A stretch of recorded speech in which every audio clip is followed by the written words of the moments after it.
Ching! Hi, Angel here, and I am Gank's TikTok content creator, and I'm now invading Gank YouTube to talk about Chinese New Year. In the Philippines, we do have a big Chinese Pinoy or Chinoy community. So from what I know about Chinese New Year, I keep seeing red clothes, lion dances, a lot of hopya, a lot of tikoy, a lot of lumpia, a lot of food. Unfortunately, I have no Chinese relatives or any Chinese friends to celebrate or talk about Chinese New Year with. So I was wondering, how do our Gank country teams celebrate Chinese New Year? So I asked Gank Thailand, Gank Malaysia, Gank Indonesia, and Gank Philippines to share what Chinese New Year celebrations are like. So hi, my name is Bea. I am one of Gank's talent executives. I'm Pradeep, country manager for Gank Indonesia right now, and this is Salma, my partner. Yeah, I'm Indonesia's talent executive for Indonesia. Manager of Thailand team. Yes. Father, I'm the administrator of Gank Thailand. My name is Kay. I am social manager and also a data analyst for Thailand team. Nice to meet you guys. Hello, I'm Lumi. I am the community manager in Gank, and I am also a content writer, content creator in Gank as well. And yeah, in Malaysia we celebrate Chinese New Year, and it's very grand here. And I'm from Malaysia. I'm from the capital city in Kuala Lumpur. For my family, so my mother's side of the family is where I get my quote-unquote Chinese blood from. And while we were not raised strictly Chinese, right? Because my grandfather was all right, I'm going to raise you all as Filipinos, but I'm going to give you a little bit of Chinese culture here and there. And so one of the things that my family loves to do is, of course, have a grand gathering of family members during the New Year's, right? Lunar New Year. And we would have a very big feast, and everything in the house is not only filled with food, but everything turns into red and gold. Usually I would have a reunion dinner with my family on the eve of Chinese New Year. And my family will usually give ang paos. The younger ones will get ang paos. I'm not sure if I'm going to get this year.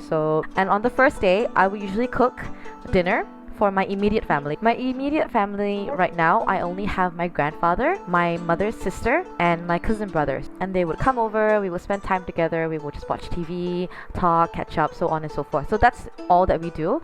Because we have 15 days of Chinese New Year, right? So the first few days, we would usually visit family. It's mostly a lot of visitation and a lot of eating.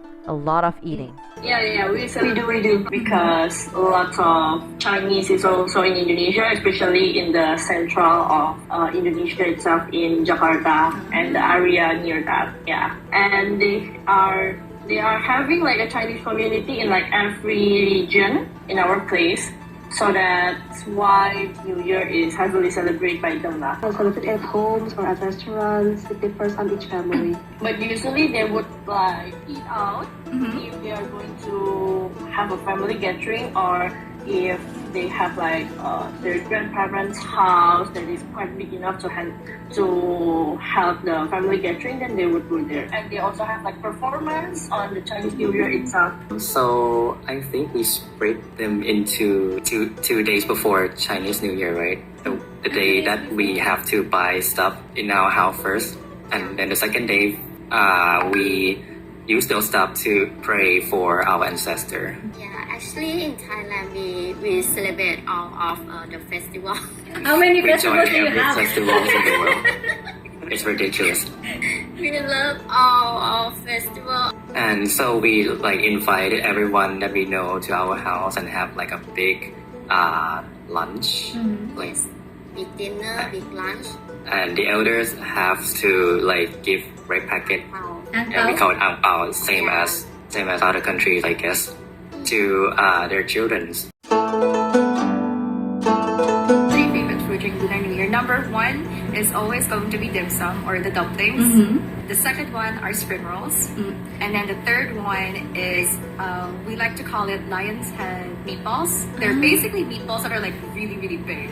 Yeah. Is this like a Chinese dish? Yeah, it's Chinese, yeah.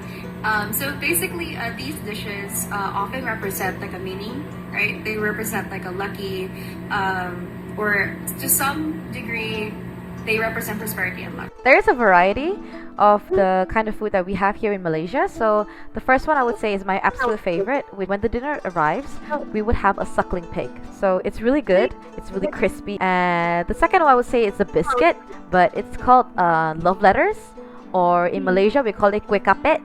It looks like a crepe actually. It tastes like an egg roll to me. My third favorite food to eat is actually called yisang or lo sang. A lot of vegetables being placed on a very big plate. We usually kind of take our chopsticks and we kind of like lift it up and we say all the things that we want to happen this year. So we say like, oh, we wish you for you to have good health this year. We wish and we hope for you to get rich this year. We hope that you get a better job, and so on and so forth. So the good wishes and prosperity.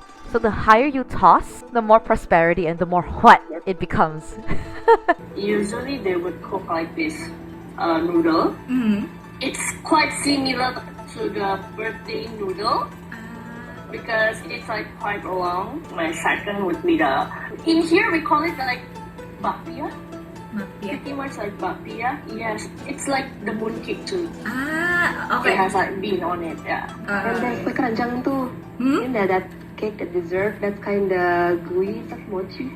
I think it's It's what colored kue keranjang. they'll call the tikor. Yes. I think. For me, it's called mi sua. It's just like a Chinese fried noodle. Yeah. I don't recall any of Chinese food that I like because I kind of don't like Chinese food. So my answer probably be the turkey. Me, it's the same for as Yuki, the Chinese style fried noodle. Yeah, that's the only thing I can eat during the festival. Did you get more fat? Why are you so fat? Something like this. Oh, you gained weight, or oh, you're too skinny, you should eat more, stuff like that. It's something about the appearance always, like that's the first thing that they talk about. And if it's not about your appearance, it's going to be the next question. Do you have a boyfriend? Like, are you getting married soon? When are we gonna get grandkids and stuff like that? I'm like, So when it comes to the auntie and uncle line that I hate the most, it doesn't really bother me because I'm a really confrontational person. They'll ask like, wow, so old already, yeah. The first thing that they'll say like, well, you're still young, huh? And I'm like, yeah, you're very old already, huh? I will talk back, yeah, I don't care. Because if you're not gonna respect me, I'm not gonna respect you. I don't plan to have kids, so you can dream, but I suggest you to have your kids to have kids instead of me. Unless you pay for it. Where are you working at now? What's your salary? What's your job? Who's your boss and stuff? I don't know why those really matter a lot to those aunties and uncles. Yes. They always compare me to other cousins. Like, oh, okay, what do you do? Oh, I'm a creator. Oh, creator. Why can't you be like your cousin Angel? She's a doctor. Something like that. Actually, my family is cutting off auntie and uncle. They cut ties with their relatives. I'm sorry. Probably brutal than me. So in Malaysia, we have a lot of different dialects, and I know about 3 dialects in Chinese.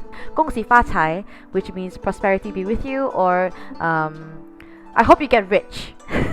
And then in Cantonese is 恭喜發財, which also basically means hope you get rich. And then in Hokkien, it's 恭喜發財. We basically say Xing Jie Yu Yi, which I think is very common to other country, I believe. Okay, there's like kongsi patay. For the Indonesia official term is the Selamat Tahun Baru Imlek. It's like Happy New Year Lunar. for me, I have never heard a Tagalog translation to that. Personally, it's always 恭喜发财, 新年快乐.